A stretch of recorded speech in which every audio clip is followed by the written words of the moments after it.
Presentando las noticias en vivo. En vivo.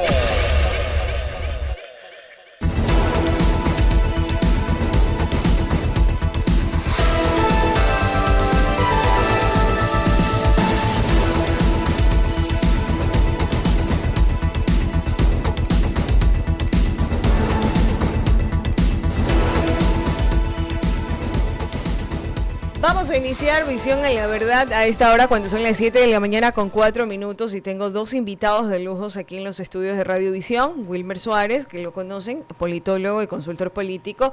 Vamos a hacer un análisis del Estado contra el crimen organizado y esa lucha desigual a la que nos enfrentamos todos los ecuatorianos. Y también otro invitado de lujo para iniciar este debate, para hacer un análisis profundo, como es Luis Cedeño Astudillo, quien es especialista en política criminal, y vamos a entender cómo esto de las estructuras criminales están afectando enormemente a nuestro país. Luis además es docente de Derecho y también docente en la Universidad Laica Eloy Alfaro de Manabí, así que sean todos ustedes bienvenidos. Muchísimas gracias por estar aquí en Radiovisión y aceptar estos espacios de análisis. En Visión a la Verdad, en las últimas semanas hemos venido trabajando, analizando desde el punto de vista internacional, también a nivel local, cómo Ecuador está en este momento convirtiéndose en el centro de la operación criminal, ya que Estados Unidos está bloqueando parte del Caribe y cómo nos estamos convirtiendo, y esto no lo digo yo, esto lo decía el coronel en servicio pasivo, Mario Pazmiño. También lo conversábamos con Fernando Carrión, ayer lo conversábamos a nivel local con el comandante de la zona 4, como es Giovanni Naranjo, y hoy, para seguir con el tema de la seguridad y de las estructuras criminales, contamos con ustedes, así que bienvenidos. Muchas gracias, Tania, un placer estar contigo esta mañana y con Luis compartiendo panel. Con quien hemos compartido de repente más bien son espacios académicos con los compañeros, con los estudiantes, ¿no? Hay que entender cuál es la realidad en el ámbito de la seguridad en el país. Hemos analizado, como les decía, sobre la violencia, pero necesitamos abordarlo sobre el desafío del Estado frente al crimen organizado, y es por ello que voy a iniciar preguntándote, Luis, ¿cuál es tu visión sobre el tema de la corrupción, de la violencia, de las estructuras criminales? Sé que la pregunta es bastante amplia, pero creo que es el punto de apertura para iniciar con este espacio. Muchísimas gracias. Claro, en efecto, hablar de crimen organizado no es simplemente mantener un discurso reduccionista en relación a las drogas, porque sabemos que hay múltiples modalidades que deben ser estudiadas desde un aspecto multisectorial, más que propiamente multidisciplinario. Lastimosamente se convierte en un fenómeno que alimenta un espacio tras otro. El narcotráfico alimenta la corrupción alimenta el exceso de poder policial, el exceso de poder judicial, y a través de eso pues se van generando también otro tipo de conflictos. Yo creo que quizá la preocupación más próxima son cuestiones que atañen a la ciudadanía en relación a la delincuencia común, porque al fin de cuentas el narcotráfico como tal, el narcotráfico como una dimensión de un alcance universal, el narcotráfico como un fenómeno amplio, lo tenemos aquí en el Ecuador desde por lo menos inicios de 1970. Esto no es algo nuevo. Pero, por ejemplo, los últimos desplazamientos de violencia en relación al sicariato, en relación a las extorsiones, al secuestro extorsivo, eso sí se puede decir que es un delito que ha implosionado recién en los últimos 10 años. Entonces, a mí me parece que los esfuerzos del gobierno por medio de la política criminal y, por qué no también dentro del rango punitivo que la norma lo permite, pues deben estar dirigidos hacia allá, porque al fin de cuentas es el sector de la población el que más sufre. Importante lo que mencionas, Luis, y aquí me preocupan las estadísticas y me encanta hablar con números. Hace pocos días hablábamos que en enero a julio del 2025 el Ecuador tiene una tasa de 5.200 homicidios en el país, y que nos estamos ya posicionando, es terrible decirlo, como el país más violento del mundo. Y esto genera preocupación porque mencionas de que ya el crimen organizado ingresó al país en 1970. Pero ahora se siente peor la situación y uno no sabe hacia dónde vamos. Y aquí también ya le abro el espacio para que Wilmer interceda después de tu respuesta. Por ejemplo, Yo creo que justamente el direccionamiento de la política criminal y pública fracasa porque no se sabe a qué nos estamos enfrentando. Hay muchos discursos populistas pues, en relación al tópico electoral que siempre han dicho que con determinado gobierno o en tal época empezó el narcotráfico, pero eso no es así. Yo, por ejemplo, estoy haciendo una investigación, creo que interesante, sobre las dinámicas de narcotráfico históricas en el Ecuador y según los datos proporcionados por la propia judicatura, los primeros casos de narcotráfico en los cuales se cuenta con un expediente datan de enero de 1970 en la provincia del Oro. Entonces ya desde ahí nosotros estábamos hablando de pequeñas clicas o pequeños grupos que se dedicaban al trasiego de drogas. De ahí en cuanto a ser el país más violento, a decir por las estadísticas, a decir por las realidades y por la información sobre todo de prensa independiente, porque sabemos que los medios oficiales pues lastimosamente nunca te van a dar una cifra real, estamos en una situación que incluso va a rebasar la peor época violenta de México, de la llamada guerra contra el narco. Y eso que México sí ha experimentado guerras verdaderamente crudas en cuanto a los cárteles de droga, un escenario de violencia que por lo menos en ese mismo contexto aquí en el Ecuador todavía no lo tenemos, pero que tarde o temprano lo vamos a tener. Y que también el hecho de que tengamos pues esa desmedida cantidad de muertos, aún sin ser un país que se encuentra en una declaratoria de guerra formal, pues creo que hace mucho más complicado el análisis. Tiene mucho que ver también con la apología de la violencia, con la pasividad en relación a los delitos comunes, pero bueno, yo creo que también sobre ese tema, desde el punto de vista político, Wilmer podría amplificar la respuesta.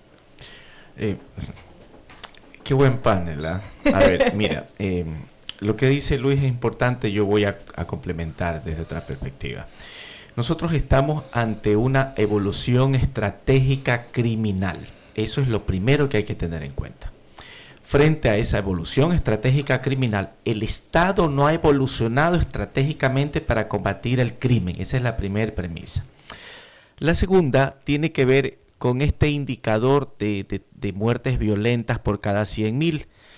En el año 2018, en una línea editorial, yo sugerí que el Ecuador se encontraba en una condición pandémica de violencia, pero en realidad yo lo señalaba a partir de un informe del año 2012 del Programa de Naciones Unidas para el Desarrollo. Pero yo me fui más allá del índice, de la tasa. ¿Por qué? Porque si ya lo vemos en términos estructurales, Ecuador tiene condiciones anómicas de violencia desde el retorno a la democracia. Es decir, sin justificar evidentemente algunas actuaciones de Febres Cordero, pero también en el Ecuador nos mintieron, nos han criado con un relato o un cliché, si se quiere, sociológico, un relato que nos decía que éramos isla de paz. Falso. Ecuador no es isla de paz y tiene índice pandémico de violencia desde 1985. ¿Qué quiere decir esto? 10 muertes por cada 100.000 personas, cuando la tasa mundial aceptable era 6.7. Entonces, pero si tú le miras a eso, le sumas la violencia contra las mujeres, que estamos cercanos, estamos siempre en el top 5, la violencia contra infantes, las muertes por riñas callejeras. Entonces, Ecuador tiene un problema estructural de violencia. Y en una discusión que tuvimos también académica con el extinto Francisco Huerta Montalvo, él señalaba que Ecuador está permeado, sus instituciones, que es un estado narcoestado. Él se equivocaba, yo discutía con él en ese sentido, porque esto es más grave que eso, porque eso es circunscribirlo a que se ha permeado el Estado, pero en realidad el problema es estructural. No solo tiene que ver con el Estado, sino las condiciones estructurales sociales y la falta de un Estado que evolucione en términos estratégicos para combatir las distintas formas de violencia, inseguridad y el narcotráfico, que trae consigo una serie de elementos geopolíticos para entender el problema. Y solo para entrar un poco en esto, porque yo sé que Luis va a ayudarnos, pero en términos de analogía les voy a decir lo siguiente. Hoy en día, que ha subido el precio de oro a 107 y que hace un año y medio estaba apenas en $69,000 el kilo, pues resulta que la coca es más cara que el oro en países de Asia, en países de Medio Oriente, uno que otro país de Europa. Entonces, estamos ante una suerte de oro blanco donde los malos están al sur, los buenos son los que consumen. Entonces, dentro de una dinámica de mercado, pues el combate debería amplificarse también hacia los consumos, porque las grandes cantidades de este oro blanco, por decirlo en términos de analogía, se consumen en Europa, se consumen en Norteamérica, aunque ha crecido el consumo en Sudamérica en las últimas décadas, que eso sí hay que ser claros también. Entonces, este es un fenómeno complejo que requiere una mirada en términos de política estratégica y no, como decía Luis, en el sentido de que solo sea populismo penal, ¿no? Y estamos entendiendo este tema, Wilmer, y algo de lo que tú publicabas en otro de tus editoriales era de que hay que seguir el dinero, de que antes de continuar con este tema del crimen organizado, ¿dónde está el dinero del narco al Ecuador? ¿Quiénes lo protegen? Entonces, ¿cuáles serían esos sectores? No generalidades, pero ¿qué es lo que pasa? ¿Por qué nos dirigimos hacia allá? ¿Por qué en tu editorial mencionas eso? Porque uno de los temas que donde hay que trabajar justamente es en rastrear el dinero sucio. Hay un discurso hipócrita de mucha gente, incluso en distintos países, que dicen que el dinero sucio es parte del dinamismo de la economía.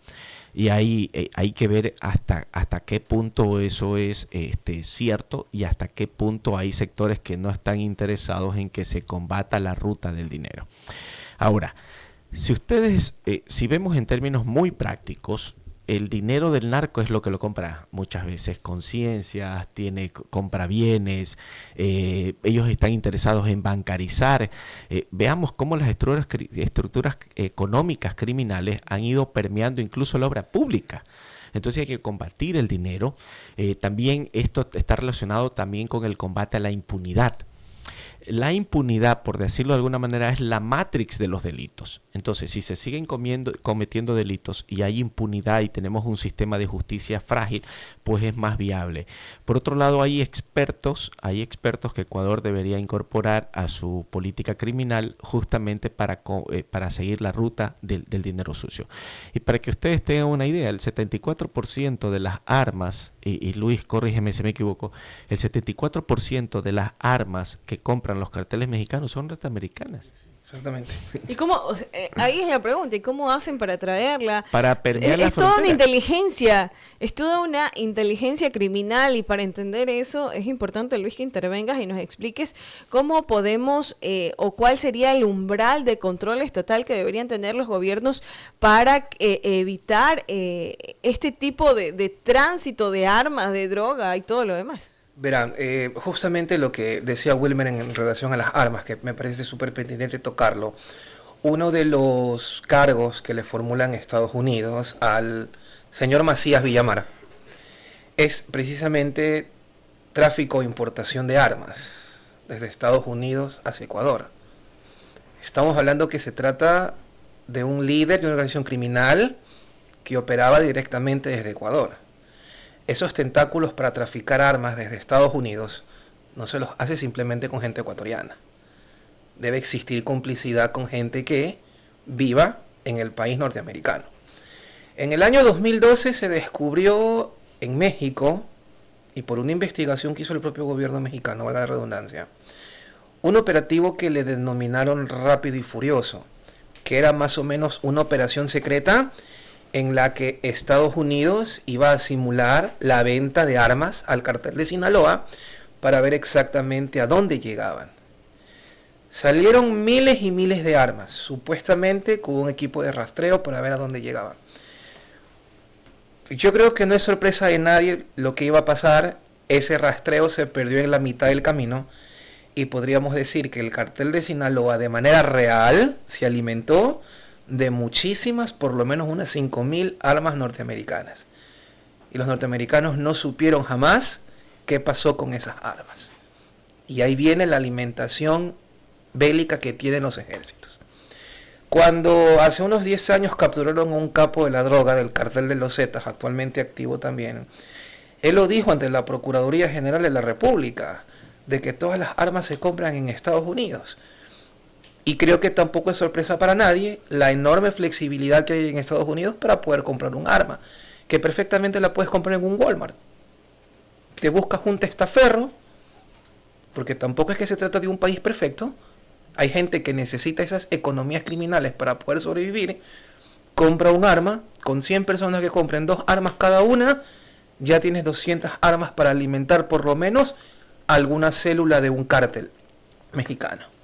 Debido a la enorme frontera que hay, y que tampoco es que tienen un 100% del control de la frontera, como muchas veces nos han querido creer, y dado que se tratan de países vecinos, las armas llegan rápido. Y a partir de ahí entonces se empieza a armar la guerra. ¿Cómo podemos nosotros controlar aquello? Si ni siquiera Estados Unidos, con toda la tecnología que tiene, ha podido frenar el trasiego de armas, el trasiego de drogas, y han enfocado una lucha ante la parte más visible y más débil socialmente hablando, que son los migrantes, como bien lo decía Wilmer, ¿qué nos podría hacer suponer que todo el cono sur tiene la capacidad operativa para poder controlar el tráfico de drogas y el tráfico de armas? Es imposible. Sí, yo lo que creo es que hay que generar también ciertas acciones y voy a mencionar algo en términos del mercado, que a mucha gente le gusta, para a veces podría ser útil para entender esto. Si yo produzco 100 hamburguesas y me compran las 100, sigo produciendo 100. Pero si yo tengo más demanda de hamburguesas y de repente me piden, oye, 50 personas más, entonces mi producción va a aumentar a 150 hamburguesas. De igual forma pasa con la producción de coca. Hay una cadena de producción y una cadena de comercialización de la coca. Entonces, como ha ido creciendo el consumo, no se ha desestimulado el consumo. Por eso yo desde el año 2012 me oponía a la novelería normativa de que en el Ecuador, sin una política criminal y sin centros de prevención, se apruebe los microconsumos.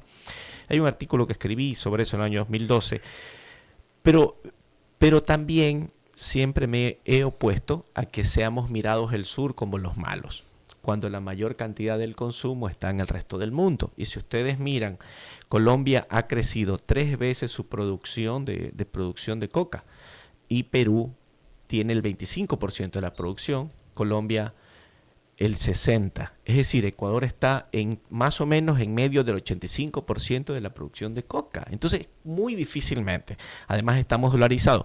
Y otra hipocresía, y ya lo interno.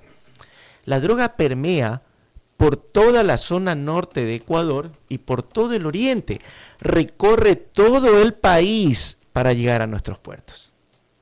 Si se dan cuenta, ¿no? Y eso, por ejemplo, lo que dice Wilmer, no parte simplemente de una hipótesis, una idea, sino que fue algo probado. En el juicio del Chapo, por ejemplo, el llamado juicio del siglo, pues reprodujeron audios del propio Chapo donde hablaba de la compra de cocaína. Y él mismo decía que la coca tenía que comprarse en Colombia, tenía que pasar por la frontera y tenía que recorrer prácticamente todo el país para llegar a Guayaquil. Y el Chapo dijo 3 veces la palabra Guayaquil, que él quería que la coca salga desde Guayaquil. Y eso estamos hablando de que son audios que se recogen del año 2012, del año 2013, que casualmente coincide con el año de la investigación que estaba refiriendo Wilmer. Entonces, ¿por qué decir que se trata de un fenómeno reciente? Ahora, por ejemplo, el tema de los precios que dice Wilmer también es súper interesante. Por ejemplo, a los grandes compradores, el kilo de cocaína en la frontera colombo-ecuatoriana, que pues por supuesto tienen el dominio total, estos grupos insurgentes, pongámosle el nombre que quieran, es de $2.500 el kilo. En Estados Unidos ese mismo kilo cuesta entre $20.000 y $25.000. Ya en el Medio Oriente cuesta $140.000. En Australia cuesta $170.000. A partir de nosotros nos podemos dar cuenta el desmedido crecimiento económico que hay simplemente en relación a un kilo. Producir un kilo de cocaína, ¿cuánto cuesta? $200, $300, $400, no más. Incluyendo el sueldo, llamémosle sueldo, que le pagan al eslabón más oculto de esta cadena de producción, que son los campesinos. Porque a los campesinos les pagan 25, 40, 50 centavos el quintal de hoja de coca. Pero yo creo que, y esto lo conversaba también con una amiga, que el principal problema no es el narcotráfico, sino precisamente las economías criminales que se alimentan del narcotráfico, pero que tienen otras aristas de reproducción. Por ejemplo, me decía que conversaba con una amiga, y ella me decía, el principal problema es el narcotráfico. Yo le decía, no, el principal problema es la corrupción. ¿Por qué? El narcotraficante, ¿qué tiene que hacer? Primero, conseguirse un productor de cocaína, hablando simplemente de cocaína, que obviamente no lo encuentra en Ecuador, tiene que encontrarlo en Colombia, tiene que comprar todos los precursores químicos para poder elaborar el producto. Primero la pasta base, después el clorhidrato de cocaína. Se tiene que cumplir con toda la cadena de producción. Listo, aquí tengo el producto, ahora necesito comprarlo. Voy a comprar el producto. Compro el producto, necesito pasar por todos los filtros posibles para llegar a puerto, y eso obviamente me va a costar dinero, porque tengo que dar soborno en un lado, en otra ciudad, en otra ciudad, en otra ciudad, muchísimas personas involucradas. Luego tengo o bien que llevar la mar abierto para que una lancha rápida corra la suerte de llevarla a otro punto, o bien llevarla al puerto marítimo o a donde sea para que llegue finalmente al punto de destino. Y eso va a costar otro dinero. En el momento que llega a buen puerto, recién me van a pagar. O sea, es un riesgo bastante grande en el que tiene que incurrir la persona que se va a dedicar al tráfico de drogas. Pero, por ejemplo, para robarle 50 millones de dólares al Estado, ¿qué necesitas? Simplemente una empresa falsa, un abogado que te firme y un contacto que te dé el contrato, nada más. A mí estoy entendiendo, y justo antes de conversar con ustedes me tomé la molestia y también lo disfruté, cómo funcionan las estructuras criminales, por ejemplo, en México. Porque es como, y duele decirlo, es el reflejo hacia donde nos estamos dirigiendo. Y me llamó muchísimo la atención cómo allá incluso la economía criminal de Sinaloa y de todos los carteles alimentan la economía del Estado. Que hay cementerios de narcos donde una tumba vale hasta mínimo 1.5 millones de dólares, como el tema de los chicos y su mayor ambición en ser narcos y ya se perfilan para ellos y no les interesa la educación. También las tasas en las cuales los niveles de pobreza son más debajo de la palabra pobreza, y cómo las chicas también ya se ven involucradas o su mayor aspiración es ser parte o ser la pareja de uno de ellos. Y es terrible porque, como lo decía, es el espejo o hacia donde nos estamos dirigiendo como país. Y ahí viene el tema de la economía del crimen, que ustedes los estaban explicando muy bien y yo por eso no les quería interrumpir. Por ejemplo, ¿cuál es el porcentaje del PIB que mueve hoy el narco en el Ecuador? Es una situación muy interesante. Bueno, es complicado realmente evaluar el impacto que tiene la economía criminal, ¿no? Pero hay varios estudios que están hablando, por citar uno de ellos, que Ecuador le exporta droga a Inglaterra por un monto cercano a 3.000 millones de dólares, solo Inglaterra. Entonces es difícil cuantificar, lo mismo que es difícil cuantificar la corrupción pública. Entonces hay una serie de indicadores que son difíciles de cuantificar. Ahora, las economías criminales tienen una estructura corporativa, son corporaciones criminales, funcionan como grandes corporaciones transnacionales, eso hay que tenerlo claro. Y estas corporaciones transnacionales tienen estructuras de asesores, expertos financieros, expertos abogados, también tienen estas estructuras criminales equipos en los territorios. Es decir, funcionan como una gran empresa con un directorio y también van construyendo redes de impunidad judicial y redes de impunidad política. Entonces eso es lo grave también, porque esto también finalmente nos lleva a otro eslabón crítico, que es cómo estas estructuras criminales van también lesionando la democracia. No solo con el financiamiento de las campañas políticas o auspicios políticos, sino también cómo van invirtiendo y acceden a la obra pública a través de sus procesos de legalización y blanqueo de dinero, sino que también lesionan a la democracia desde la perspectiva del Estado mismo. ¿A qué me refiero con esto? Cuando el Estado no tiene realmente una política criminal y que responda a una serie de temas estructurales, y ahí voy a hacer una pequeña aclaración. No quiero decir con esto que porque tú seas pobre, tú vayas a estar vinculado. No, de ninguna manera. Eso sería una lectura sociológica errónea de la década del 50. Pero sí necesitamos crear condiciones estructurales para es decir, a manera de incentivos para que los jóvenes no sean presa y formen parte de las estructuras criminales. No sé si me hago entender. Pero por otro lado, el Ecuador tiene que combatir a esa matrix que es la impunidad. Pero además del Estado, al carecer de una política pública, hemos entrado en otra lógica nosotros. Y es que el nuevo estilo de gobierno es la excepcionalidad. Y esto no solo pasa en el Ecuador, esto pasa en muchos países del mundo. Entonces, gobernar a partir de la excepcionalidad pone en riesgo también algunos temas de la democracia, que es importante. Por eso yo he venido diciendo hace años que esto justamente también debilita la democracia, ¿no? Wilmer, solo para precisar, cuando mencionas excepcionalidad, ¿a qué te refieres?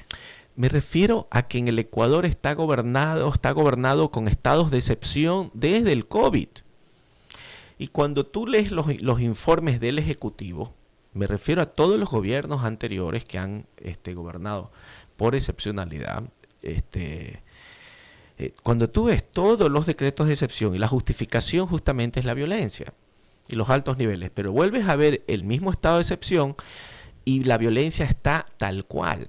Por lo tanto, no está dando resultado y vas creando zonas grises.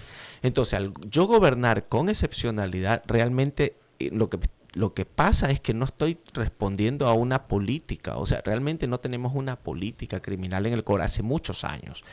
Y eso es terrible porque también a la larga los ciudadanos estamos naturalizando la excepcionalidad como forma de gobierno. Y eso también va a ir lesionando ciertos aspectos de la vida democracia. Y voy a decir, con sus letras, de la democracia liberal, por decirlo de alguna manera. O de la poliarquía, como decía Robert Dahl. Entonces, sí es también preocupante porque ya te digo, esto va permeando todo, hasta el sistema jurídico, el sistema policial, pues, ¿no? Ahí viene también el tema de los resultados que siempre se anuncian, pero antes de que me des respuesta de eso, Wilmer, yo quiero preguntarte, Luis, con todo lo que está pasando, nos explicabas el tema de cómo funcionan los carteles, de cómo funcionan. Mario Pazmiño decía de que ya somos un narcoestado. Y eso genera muchísima preocupación. Hablamos del bloqueo del Caribe y si el flujo de transporte de todo lo que son las sustancias sujetas a fiscalización comienza ya a redirigirse, a reestructurarse, a cambiar rutas, a moverse, ¿cuál será el cuello de botella en el que el gobierno debe mirar y debe trabajar para romper? La selva, las carreteras, los puertos, las aduanas. Si solo se pudiera invertir en un eslabón durante 60 días y hacer un bloqueo, ¿cuál sería? A ver, yo creo que es muy apresurado por parte de quien lo haya dicho, pues lanzar esa aseveración de que somos como tal un narcoestado.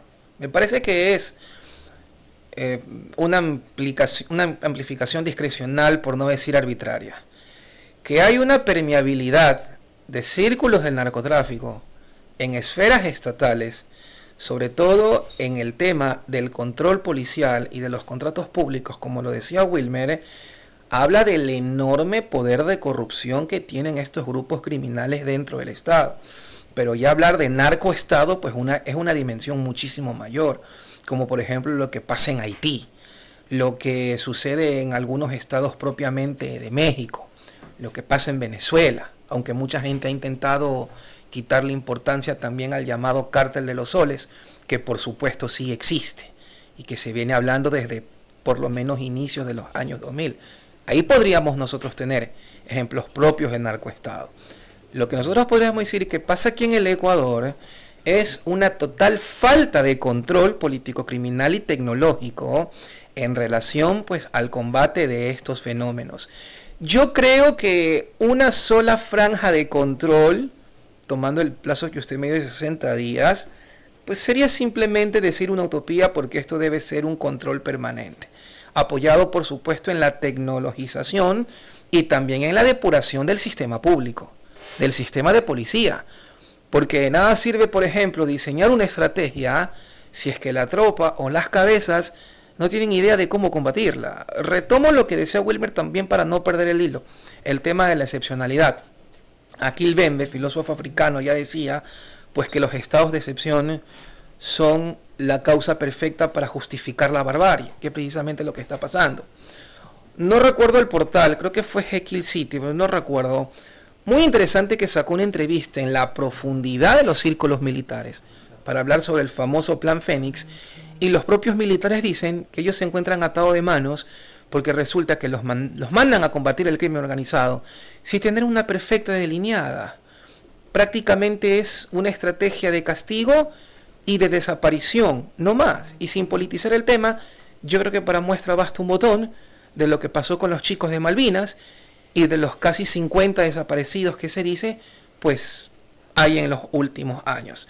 Soy consciente de que se necesita ayuda extranjera en relación a la inversión tecnológica, mas no propiamente a la presencia militar. No se trata de mantener un espíritu de soberanía, no se trata de ser ultranacionalista, sino basándonos en las experiencias de nuestros países vecinos.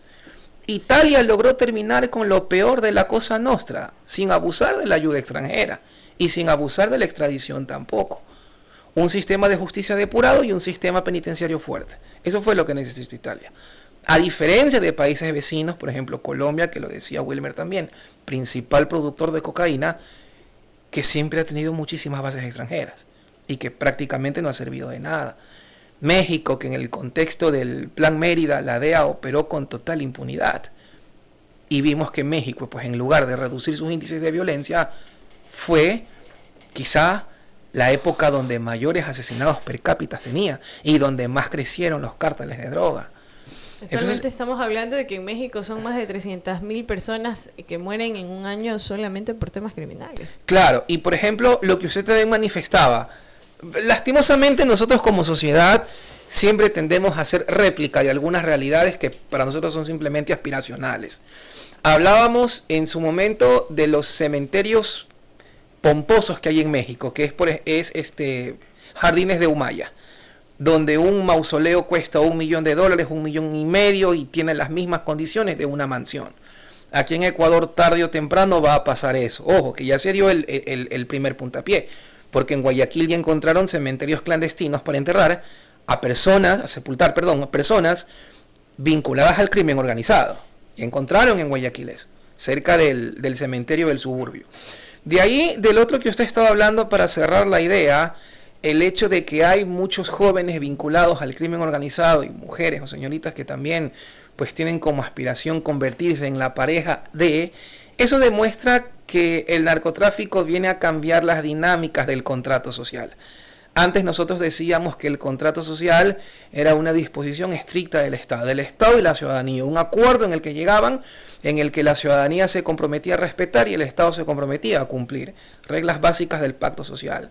El narcotráfico ha venido a cambiar eso, porque ahora la gente, debido a la cercanía que tiene con estos grupos y al enorme poder económico que tienen ellos, ya no busca una cultura de la legalidad, sino una cultura de la eficiencia. El grupo que más rápido me solucione mis problemas, ese va a ser el grupo que yo necesito. Eso es lo que te pregunta la gente. Por ejemplo, le pongo una pregunta a usted. Tiene un familiar que esté enfermo de cáncer y necesita $80,000 para los medicamentos. Va al Estado y el Estado le dice que no tiene dinero y que no tiene medicamentos. Y aparece alguien del crimen organizado y le dice, mira, yo le voy a pagar el tratamiento a tu mamá o a tu familiar, pero necesito que me prestes tu casa para tal cosa. Toma, aquí están los $80,000 en efectivo. La gran mayoría de las personas lo va a agarrar. Y esa es propiamente la cultura de la eficiencia que te propone el narcotráfico, alimentado también pues con esa cosmovisión de la mal llamada narcocultura, que yo defiendo lo que decía Anabel Hernández, no es una narcocultura, sino una narcopropaganda. Una narcocultura, pues parte del cambio de identidad. En cambio, la narcopropaganda está relacionada con esa identidad, afianzarla ya como algo propio, a través de la imagen.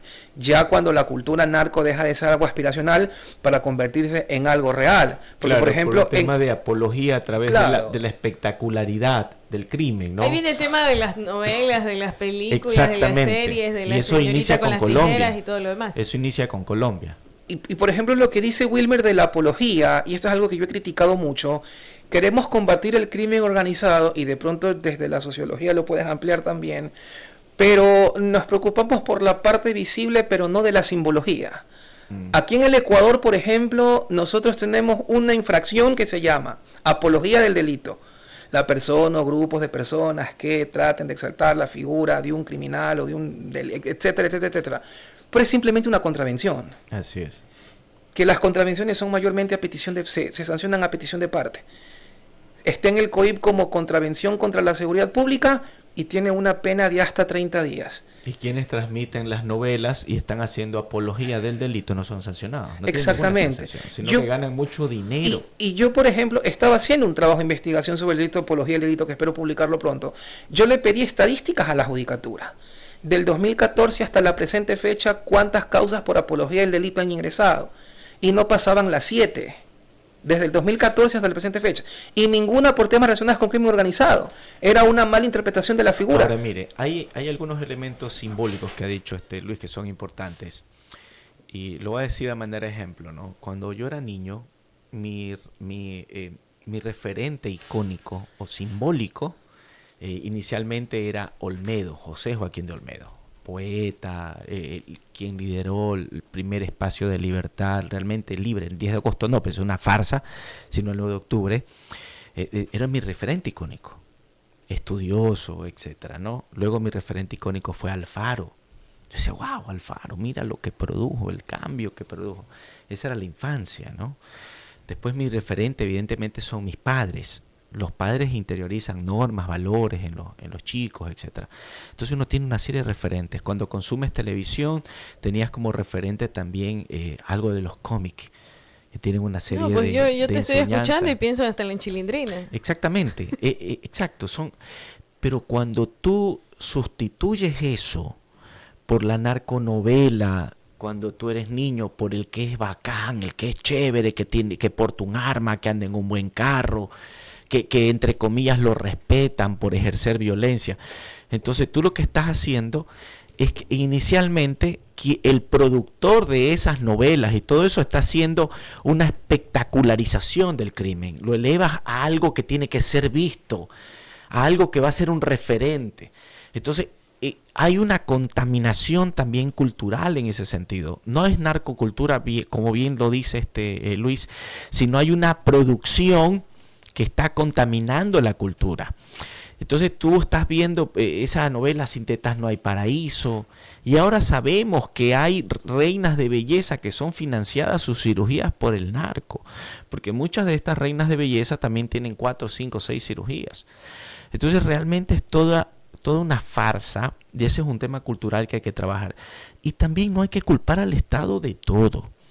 La familia tiene que asumir su responsabilidad con estos temas también, porque no hay pretexto para debilitar al interior la estructura cultural de la familia. Y en términos de Pierre Bourdieu, que es la parte un poco más sociológica, hay que trabajar en la construcción de un capital cultural familiar. Entonces yo como padre no debo de ver esas novelas que hacen apología del delito, por ejemplo. La puedo reemplazar por una buena película de cine, que hay muchas.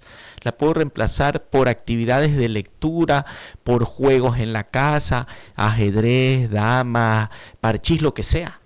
Entonces hay por decirlo de alguna forma, hay una suerte de didáctica familiar que también hay que asumir, ¿no? Entonces el reto no solo es del Estado, también es de quienes somos padres, de quienes somos tíos, etcétera, pues, ¿no? Ahora, yo me quedé con lo que mencionabas, Luis, en lo que las redes de complicidad que mencionabas. Mencionabas que, por ejemplo, hay redes policiales, judiciales, y que sería importante como que limpiar toda esa área. Pero ¿en qué situación se encuentra actualmente el Ecuador? Porque es día a día las noticias, los hechos de violencia. Ayer lo decía el comandante, que ellos están firmes en mencionar de que todos los hechos de violencia son porque las personas tienen antecedentes penales o porque están vinculadas al crimen organizado, y es parte de esa pugna, de esa lucha por territorios, por poderes, por venganzas, hasta por enviar un mensaje. Entonces, ¿en qué situación o cómo actualmente nosotros debemos entender que está el Ecuador? ¿Cuáles son esas redes que se tienen que desarticular y que están actualmente alimentando el crimen desde Ecuador? A mí me preocupa Manabí, porque tenemos la mayor extensión territorial de playas, y por mucho que se bloqueen puertos, aduanas y todo lo demás, aquí no hay control. Entonces, te escucho. Por ejemplo, lo que mucha gente dice de que se debe simplemente a una pugna entre bandas, que las personas que mueren son personas porque tienen antecedentes penales, a mí me parece que es una falacia bastante peligrosa. Y lastimosamente se ha transformado en la narrativa, y lastimosamente lo digo, del gobierno oficial. Por ejemplo, esto lo conversaba con mis estudiantes. Cada vez que van a dar la noticia de que una persona fue asesinada, probablemente por sicariato, lo último que te pone en la prensa para cerrar el párrafo en el remate de la noticia es: la persona tenía antecedentes penales por tanto. Y eso a nosotros nos dan una especie de idea de que se trata de una guerra de malos contra malos. Pero esto no es propiamente una guerra de malos contra malos. Esto es un asunto que atañe a toda la sociedad, porque tampoco se están contando a las víctimas colaterales, que son muchas. Pasas por un centro comercial y debido a la política criminal fallida y al fallo también de los servicios de inteligencia, no sabían que dos grupos se iban a encontrar y por querer matar a uno terminan matando a 9 más. Y esos 9 no tenían antecedentes penales. Y ya no estamos hablando propiamente de una guerra del crimen organizado, sino de las dimensiones de una guerra nacional, donde mayormente los sacrificados son las personas civiles. Y a mí sí me parece entonces que cuando se hacen, sobre todo personajes políticos, estas aseveraciones, pues deberíamos tener muchísimo cuidado. ¿Qué filtros fallan? Yo creo que ya ni siquiera la pregunta es qué tantos filtros fallan, sino que nosotros hagamos una especie de análisis preliminar de cuáles son las instituciones que han fallado. Hay muchos carteles que dicen: hemos retomado el control penitenciario. Sí, ¿por el control de qué? Si hay mucha gente que muere en las cárceles, que supuestamente muere por tuberculosis, pero casualmente las autopsias no se hacen con rigor. No sabemos cuántos de esos son realmente por tuberculosis, y lo digo con conocimiento de causa porque he tenido la oportunidad de estar vinculado académicamente con el sector penitenciario. Supuestamente iban a militarizar los filtros de los centros penitenciarios para evitar el pase de drogas, el pase de armas, el pase de teléfonos, y casi todos los días encuentran una noticia de que un militar fue encontrado con droga en el chaleco antibalas, de que un militar fue encontrado tratando de ingresar teléfonos celulares.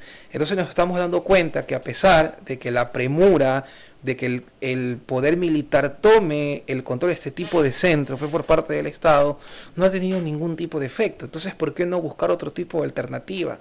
¿Por qué seguir insistiendo con esa militarización cuando nosotros sabemos que no ha tenido ningún tipo de eficacia? Aparte que, como bien se lo ha manifestado en este espacio, el narcotráfico tiene tanto, pero tanto poder, que si comprar a un agente de la UAFE, comprar a un comandante de la policía, sobornar a un funcionario judicial, no le queda grande.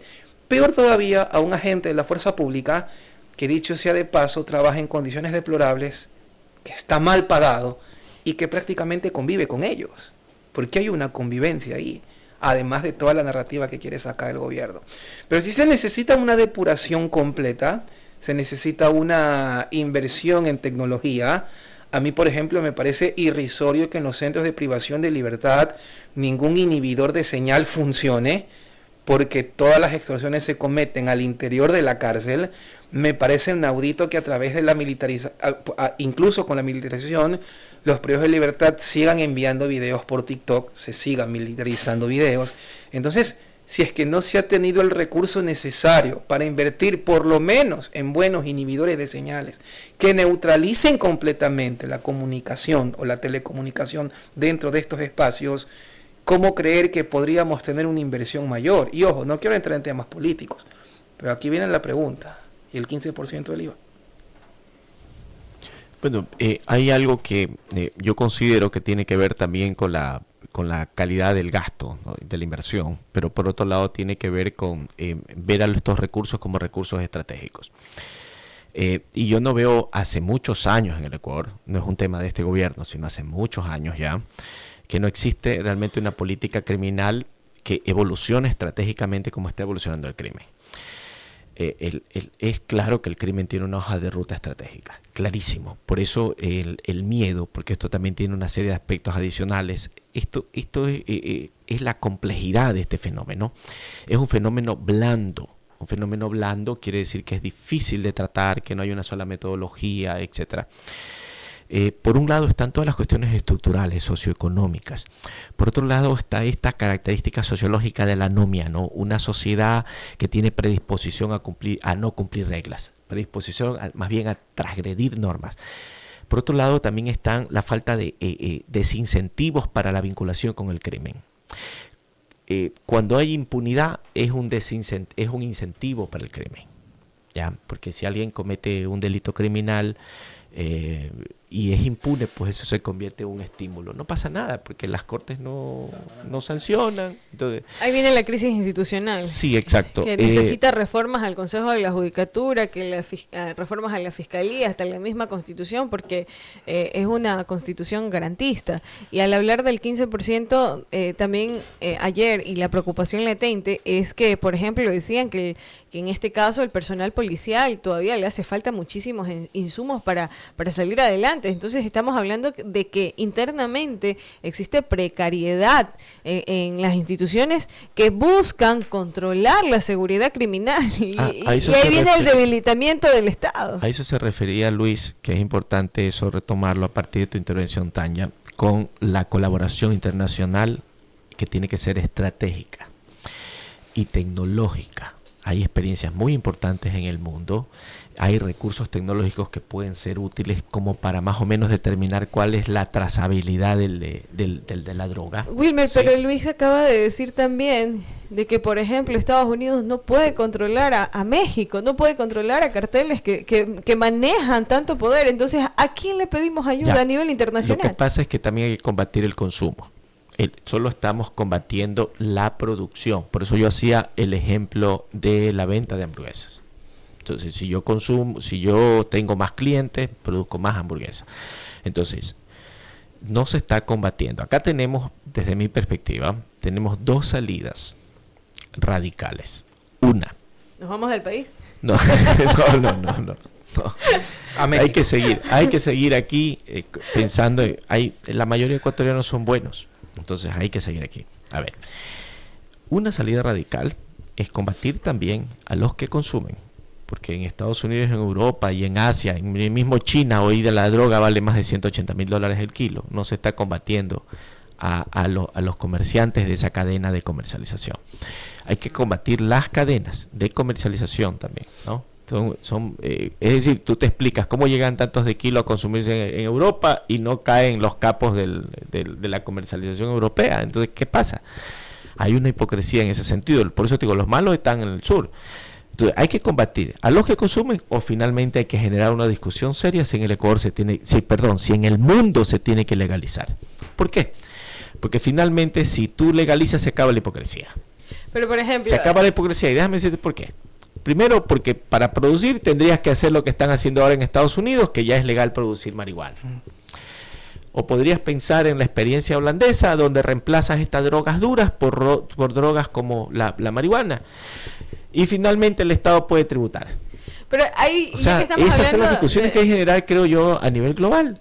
Si se combate el consumo, o de una vez si todo esto se va al carajo y legalizamos esto. Por ejemplo, mi profesor de política criminal allá en España, él decía, y es que el problema no es la droga que consume la gente, sino cuáles son los componentes que tiene la droga. Él decía, el problema no es la heroína, porque al fin de cuentas, pues la heroína fue una medicina en su momento, derivada de la morfina, todo ese tipo de cosas. El problema es qué hace el crimen organizado para abaratar gastos para la creación de la morfina, y para hacerla para hacerla más adictiva y sobre todo para hacerla más barata. Y con la cocaína es exactamente igual. Y solo estamos mencionando cocaína, pero no estamos mencionando el fentanilo, que es la nueva droga, y que, por ejemplo, en Sinaloa, en la política criminal, o sea, los criminales no dejan o no le comparten esa droga a su propia gente, y ahí sí tienen una especie como que de esencia, entre comillas, decir, no, yo la exporto, y allá, como textualmente lo mencionaron los gringos, que a veces son golosos, se comen 3, 4, y me quedé sorprendida.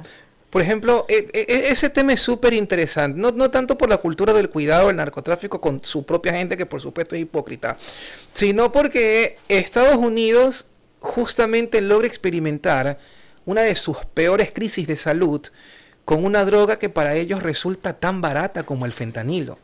O sea, estamos hablando que en su momento había una epidemia de cocaína porque era relativamente barata. Ahora, aparentemente, y es simplemente una opinión superflua, nada más que deberá ser estudiada, como dice Wilmer, en términos globales, por alguna razón la gente de la clase media hacia abajo se está cambiando a una droga que es 100 veces más adictiva, pero al mismo tiempo 100 veces más barata. Porque claro, en el tema de la cocaína hay una correlación directa pues con esa con ese estatus, con ese ritmo frenético de trabajo que también te lo suele, que desde la iconografía tú ves en las películas de los grandes empresarios muy ajetreados con su trabajo, haciendo dinero y consumiendo coca para no dormirse y todo ese tipo de cosas.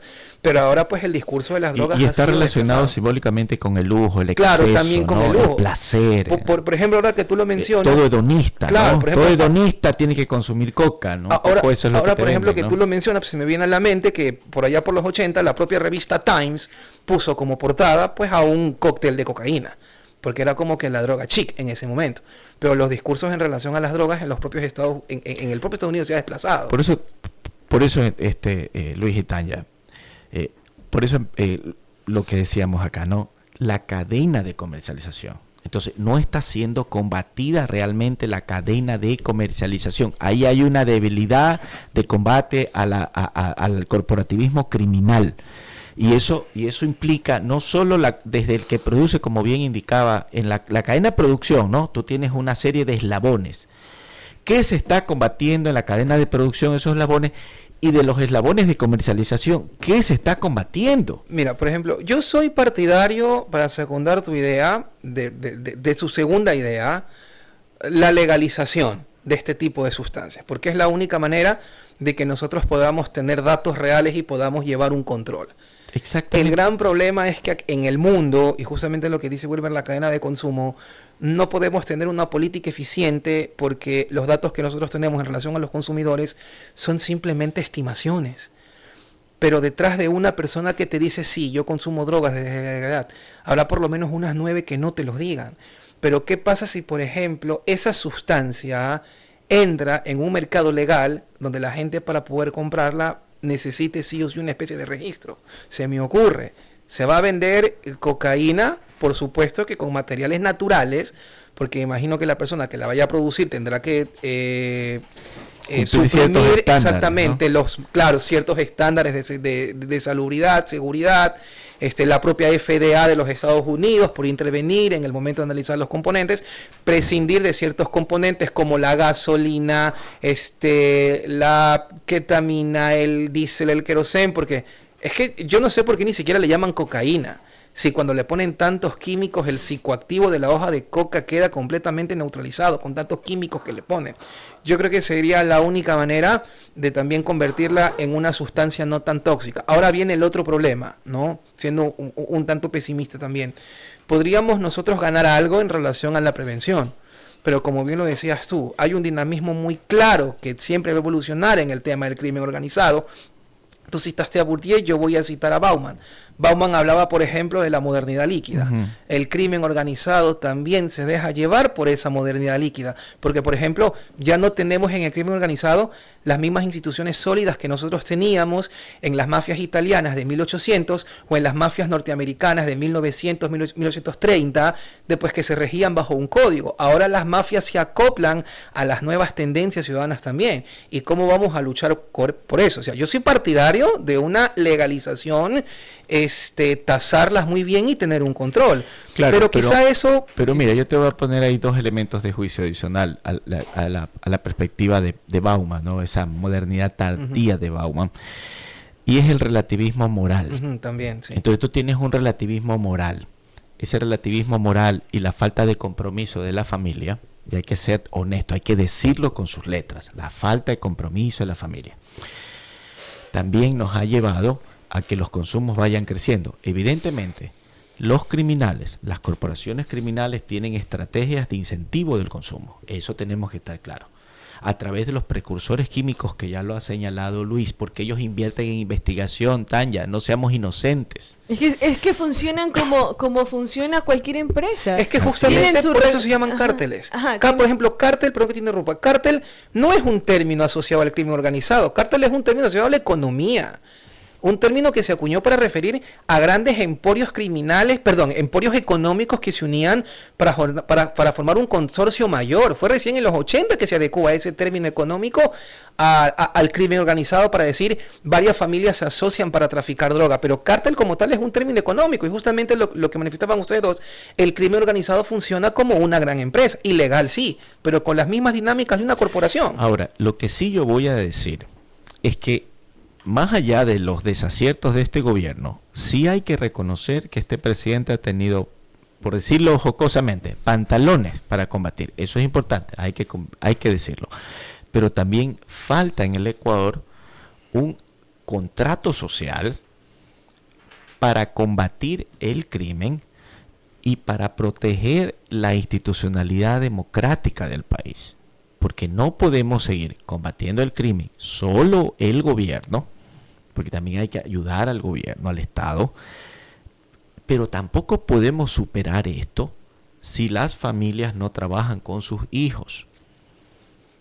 Y también hay que pensar de manera dislocada, es decir, no pensar lo mismo, venimos haciendo lo mismo, la excepcionalidad, los decretos de emergencia, Entonces, así no se soluciona. Esto es un fenómeno complejo que también tiene que participar de estas discusiones la academia, como hoy nosotros hemos venido, Tanya, asumiendo esta responsabilidad de compartir contigo temas sensibles. Esto es un tema sensible. Por ejemplo, yo estoy de acuerdo con el tema de la familia, pero también, pues, obviamente el Estado tiene que poner de su parte para evitar las réplicas de la precarización.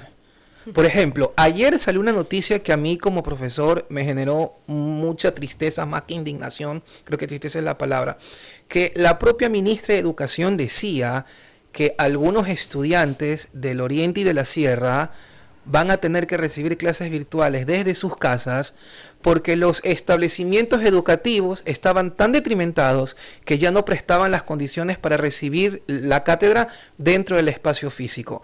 ¿Cómo nosotros queremos motivar a un muchacho a que estudie para que se vea alejado de la tentación del crimen organizado si ni siquiera tiene espacios adecuados para poder hacerlo? Totalmente. Es que este es un trabajo que tiene que ser, por decirlo de alguna manera, sistémico, que tiene una complejidad y lo estructural también es fundamental. Tener salud, que la gente tenga educación, hay que crear proyectos de vida, es decir, crear condiciones para que los jóvenes, los adolescentes tengan proyectos de vida. Si no creamos condiciones estructurales, pues también estos jóvenes son alentados por la espectacularidad del crimen, por un lado, y por otro lado, por la materialidad del crimen, que es esa posibilidad de que el vecinito de al lado se vincula al crimen y rápidamente tiene un carrito, rápidamente anda con chicas, anda en fiesta. Entonces, todo eso hay que realmente combatirlo, ¿no? Hemos analizado en una hora y créanme que he estado procesando todo el diálogo. El golpe financiero al narcotráfico, el mito de la Isla de la Paz que lo dijo Wilmer y que todavía se me queda rimbombante en mi cerebro, el tema del Estado, la corrupción, la impunidad, el cómo se mueve actualmente cada uno, entender los ecosistemas narcodelictivos y finalmente llegamos a la parte medular que es la recuperación de esa palabrita que ahorita se ha vuelto muy cliché, que es el tejido social. Y que es hacia donde debemos mirar y vamos, y así mismo como una muy buena academia, volvemos al principio de la ciencia, que es el núcleo de la sociedad, la familia, y que desde ahí parte todo. Ha sido muy interesante tener este análisis. Yo te pregunto a ti para que tú cierres la idea, porque como bien lo dijo, tejido social. ¿Recuperar el llamado tejido social o recuperar la estructura social? Los dos. Porque sí ha habido un debilitamiento de las estructuras y del tejido social en distintos tiempos. Por ejemplo, hay que ser claros, durante el correísmo se debilitó las estructuras sociales organizativas, sindicatos, asociaciones, gremios. Evidentemente habían excesos por parte de algunos sindicatos que nunca fueron demócratas, porque al interior nunca hubo un proceso de alternabilidad del poder. Entonces veas a los mismos sindicalistas, pero hay que reestructurar esas estructuras, los colegios de profesionales, etcétera. Pero por otro lado, el tejido social se ha ido debilitando porque cada vez vivimos más en sociedad y menos en comunidad. Y ahí voy a usar lo que decía un sociólogo, Ferdinand Tönnies. La vida en sociedad es como una suerte de enemistad por naturaleza. No conozco ni a mi vecino. Mi vecino muere Yo no, me entero quién era cuando muere. Entonces hay que recuperar el espacio de lo público. El crimen también tiene una lógica de generación de terror, de que vivamos con miedo, de que no salgamos, los parques están botados. Entonces hay que recuperar el sentido de comunión, de comunidad. Y esa parte, por eso es que ese cliché de tejido social, pues sí, hay que hacerlo. Hay que fortalecer los espacios públicos y que la gente se vuelva a apropiar de lo público, porque el terror también vive con el miedo, ¿no? Me quedan muchos temas, muchísimos temas. Me quedó todavía la idea que no tengo clara actualmente cuál es el rol del Ecuador en el tema de la narcopolítica. Me queda peligroso. Sí, me queda muchísimas preguntas sobre el tema de los recursos económicos, ya te dejamos con más inquietudes. del involucramiento de por ejemplo, de los municipios y todo lo demás. Yo sé que son temas muy sensibles. También me queda sobre el lavado. ¿Qué pasa con las estructuras o por qué entregan recursos y comienzan a lavar el dinero criminal, que finalmente es dinero? Entonces, son muchísimas preguntas. Creo que hemos tocado la punta del iceberg en esta hora de diálogo, pero quiero agradecerles enormemente por aceptar este diálogo que es sensible y las puertas de Radiovisión abiertas. Muchísimas gracias. A usted por el espacio. Muchísimas gracias. Un abrazo a ti y a Luis. Y encantada de conocerte, Luis. Yo lo voy a hacer invitado estelar aquí en la radio. Que tengan una linda mañana, chicos. Vamos a una breve pausa. Sigan con nosotros porque retornamos con Visión a la Comunidad.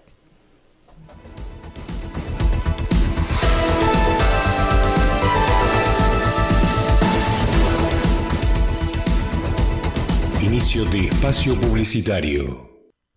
En Cedil sabemos que la seguridad significa más que solo vigilancia. Con una combinación única de ofrecemos un servicio de protección incomparable. Nuestro equipo, altamente capacitado, está comprometido con la excelencia. Nos adherimos estrictamente a las leyes y normativas internacionales, garantizando un entorno seguro. Descubre la diferencia que Cedil puede hacer en tu vida. Visítanos en el kilómetro 5,5 vía Manta Rocafuerte frente a Cementerios Parques del Recuerdo o llámanos al 099-818-6129. Tu seguridad, nuestra pasión. Casa Rosada, un auténtico tesoro en el corazón de Manta. Desde 1918. Una experiencia gastronómica que no podrás olvidar. 4 niveles, 4 mundos. Ven y descubre el Café Toquilla con los más ricos desayunos, postres y platos típicos con sazón criolla. Realiza tus reuniones corporativas en nuestras salas de negocios VIP de El Puerto, con servicios de primera para tus eventos. Sorpréndete en nuestro restaurante gourmet principal, La Casona, con decoración europea y los mejores platos internacionales de temporada. Sin lugar a dudas, algo muy diferente y exclusivo. Relájate en un ambiente moderno con la mejor vista a la bahía de Manta. En la terraza Rooftop, con una carta de parrilladas, mariscos y deliciosos cócteles. Visítanos en la calle 11 y avenida 1, frente al Parque de la Madre. Casa Rosada, el sabor de nuestra historia. Transmitiendo desde la bella ciudad de Manta, Radiovisión en los 650 AM y para todo el Ecuador y el mundo en www.radiovisionmanaví.com. Radiovisión, donde la radio se oye y se ve. En Radiovisión 650M estamos presentando las noticias en vivo.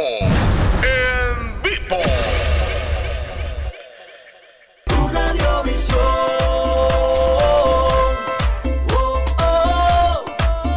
Visión. Sintoniza tu dial 650M, tu Radiovisión.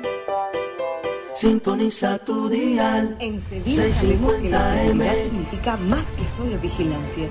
Con una combinación única de tecnología de vanguardia, ofrecemos un servicio de protección incomparable. Nuestro equipo, altamente capacitado, está comprometido con la excelencia. Nos adherimos estrictamente a las leyes y normativas internacionales, garantizando un entorno seguro. Descubre la diferencia que Civil puede hacer en tu vida. Visítanos en el kilómetro 5,5 vía Manta Rocafuerte frente a Cementerios Parques del Recuerdo o llámanos al 099-818-6129. Tu seguridad, nuestra pasión. Casa Rosada, un auténtico tesoro en el corazón de Manta. Desde 1918. Una experiencia gastronómica que no podrás olvidar. 4 niveles, 4 mundos. Ven y descubre el Café Toquilla con los más ricos desayunos, postres y platos típicos con sazón criolla. Realiza tus reuniones corporativas en nuestras salas de negocios VIP de El Puerto, con servicios de primera para tus eventos. Sorpréndete en nuestro restaurante gourmet principal, La Casona, con decoración europea y los mejores platos internacionales de temporada. Sin lugar a dudas, algo muy diferente y exclusivo. Relájate en un ambiente moderno con la mejor vista a la bahía de Manta. En la terraza Rooftop, con una carta de parrilladas, mariscos y deliciosos cócteles. Visítanos en la calle 11 y avenida 1, frente al Parque de la Madre. Casa Rosada, el sabor de nuestra historia. Fin de espacio publicitario. Radiovisión 650M. Sintoniza tu dial.